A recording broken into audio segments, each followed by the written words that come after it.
All right, today we're diving into the book Prosperity Through Grace by Johann Melchizedek Peter. It tackles a really tough question in faith circles: is wealth a blessing from God, or is it a dangerous trap?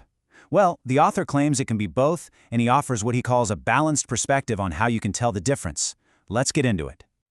So, right out of the gate, the author challenges a pretty common assumption with this one big question. Is all wealth automatically a good thing? This really sets the stage for the book's central argument, the idea that not all prosperity is created equal. And here's the problem he zeroes in on. He argues that some popular teachings on prosperity can accidentally appeal to our worst instincts. The concern is that this pursuit of wealth becomes less about faith and more about greed, or what the Bible calls mammon. So this brings us to the first major theme of the book.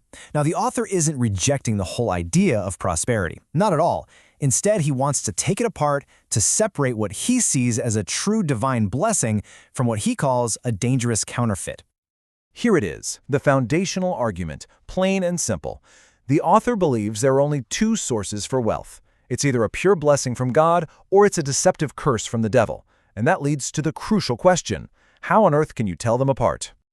So how does the author suggest we figure out the difference between these two totally different types of wealth? Well, he actually lays out a pretty clear framework. This comparison really lays out his whole criteria. On one hand, you have wealth from God, which he describes as pure from start to finish. It brings no sorrow. But on the other hand, wealth from the devil is rooted in evil. It brings a ton of sorrow, and worst of all, it can become your master. And that brings us back to that word, mammon. See, in the context of this book, mammon isn't just money. It's wealth that's become an idol. It's a master that demands you serve it, pulling you away from what the author would call a true spiritual path. Okay, so how do you avoid this kind of cursed wealth? The author argues that a huge first step is learning to just say no to tempting shortcuts. He points to these biblical figures who all rejected wealth that came from a compromised source, choosing instead to wait for a pure blessing. This act of saying no is framed as a critical test of your character. This all leads us to the author's proposed solution. He calls for a pretty radical shift in our thinking, moving away from what he calls the works of the law and fully embracing the works of grace. Honestly, this is the pivot point for his entire argument. Now, to really get this shift, we have to understand his use of the term new covenant. He defines it not as a list of rules you follow to get something for yourself, but as a whole new way of living, one that's driven from the inside by love for God and for other people. And this slide just illustrates that difference perfectly. If you're operating under a law mindset, things like giving are basically a transaction. You do it in order to get something back. But under the grace mindset, the very same actions become expressive. You do them because of love, without even thinking about what you'll get in return. The action looks the same, but the motivation, well, that changes everything. This quote right here is the absolute core of that grace paradigm.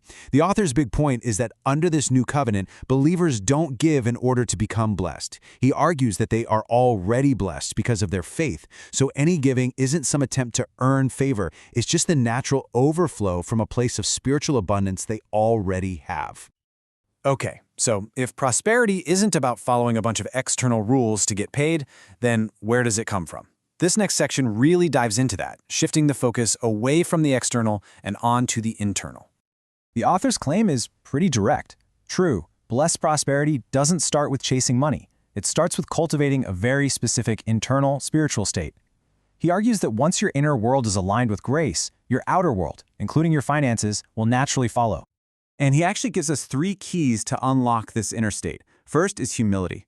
Realizing you're nothing on your own, but you can do anything through a higher power. Second is thanksgiving, this attitude of gratitude that he says opens the door for grace. And third, there's joy, which he sees as the outward proof that grace is really at work in your life.